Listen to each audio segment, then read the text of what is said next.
Hi, I'm Tanya, and I just this last weekend I picked up some tomatoes, peppers, and eggplants from our local Master Gardener plant sale, and I'm going to show you how to transplant those into a no-dig garden.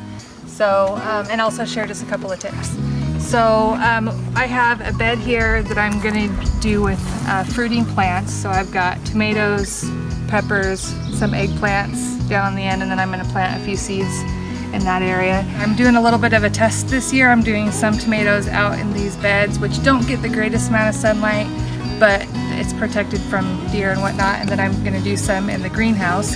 But for my outside tomatoes, this is my tomato bed.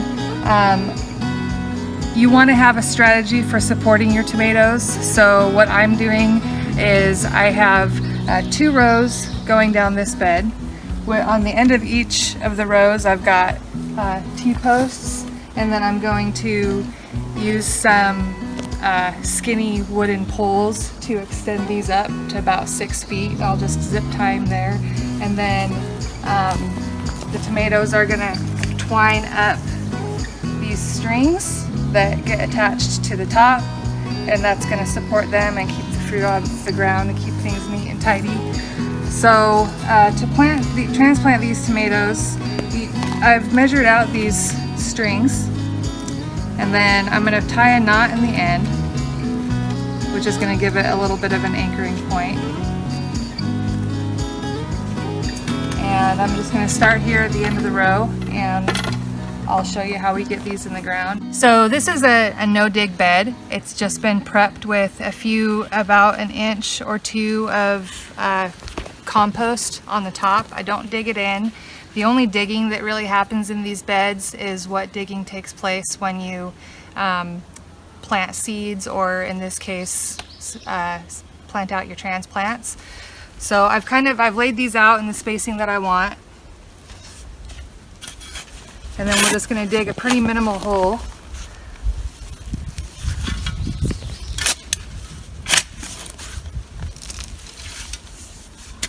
Like so.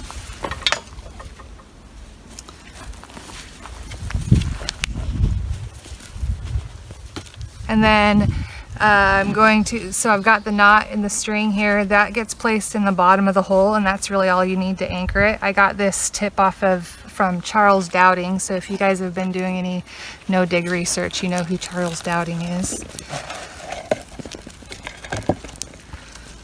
So with tomatoes, you can actually plant them deeper than the soil line. They're just going to root all the way along the stem. So I'll dig as deep of a hole as what my bed can take, and I'm going to set the tomato down in there.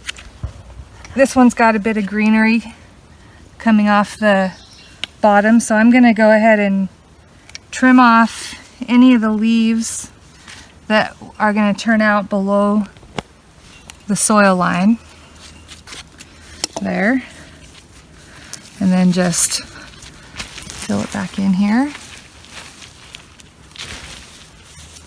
Get that string right up next to the stem.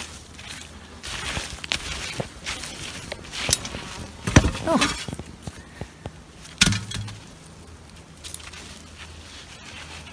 Give it a good firm in, because that's going to restore the capillary action of the soil, so it just stays nice and moist. And there you go. There you've got the string. You give it a little tug, you can see that it's in there pretty firm.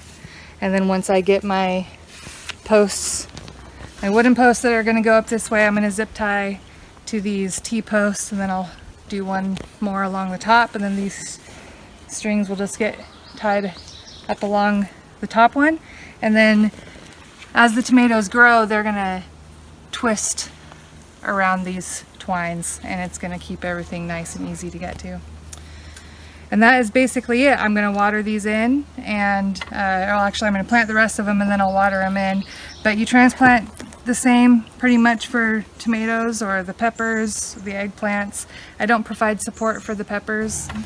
I've got a little worm here. The worms just love this added layer of compost. So I added the compost on top about 1.5 weeks ago, and before that I wasn't seeing a whole lot of worm activity, but now the worms are definitely coming and enjoying making good soil.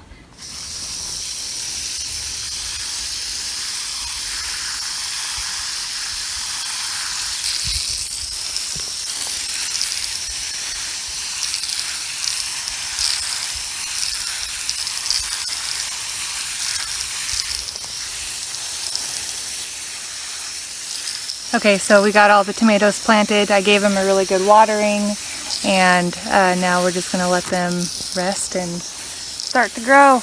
A couple things I didn't share. The reason why I plant them as deep as possible is so that you get a nice sturdy plant. They just get a little bit more stem support that way, and that way they get down into the soil where it stays nice and moist a lot easier. It's looking good. This one here got tipped over. The pot was tipped over when I came out this morning, but it'll straighten up in no time. I might actually just go ahead and put a tie on there just to help it out, but it'll follow the sun, which is kind of what it did. That's why it's leaning over. And then as soon as I get my cucumber seeds over in this part of the bed, I will run my drip irrigation lines, and then we just get to wait for fruit. When you plant, it's also a good time to come through and pinch out any suckers. So you can see here is the main stem of the tomato, and then here's one of the main leaves. In between each of the leaf joints, it's going to put out a little sucker shoot. You don't want to let those grow. You just want one main stem on your tomato, and so getting those when they're small is a lot easier than waiting until they're really big. I think most of these are pretty good. I usually start my own tomato starts, but this year I went ahead and picked them up from the Master Gardener plant sale just because we actually just moved back here onto our property May 7th, so a bit of a late start for starting from seed. But there's some pros to that, and that being instead of buying 10 different types of tomatoes, I got to go and pick out from the variety, and so I got one or two of each of several different kinds. That's why a lot of these look a lot different and in different stages of growth, but we'll get to enjoy some good variety this year, and looking forward to that. So bring on the tomato, basil, mozzarella salads. That'll be nice. But yeah, I think that's about it. So that's some tips to transplant your tomatoes, and I'm gonna experiment with Dowding's method this season and not add any additional fertilizer other than the compost that was added to the bed, and see how that goes. I like the idea of cutting down on the work and still getting it a good harvest. So thanks for watching. Hit that like button if you like these videos and tips. Go ahead and subscribe, and come back for more. Happy gardening. Here's that tomato trellis all finished up. I'll come around to the other side. I think you can see the strings a little bit better. The strings are coming up from each plant up to the top. We actually did these on 8-foot poles.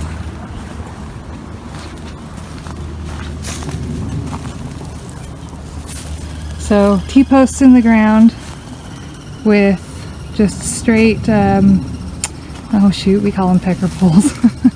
Picked off the wood lot around the acreage and then secured with zip ties. And then we did some cross supports there. So crossbars, and then all that's zip tied together too. Zip tied and baling twine. It's our two favorite tools in the garden. So there you have it.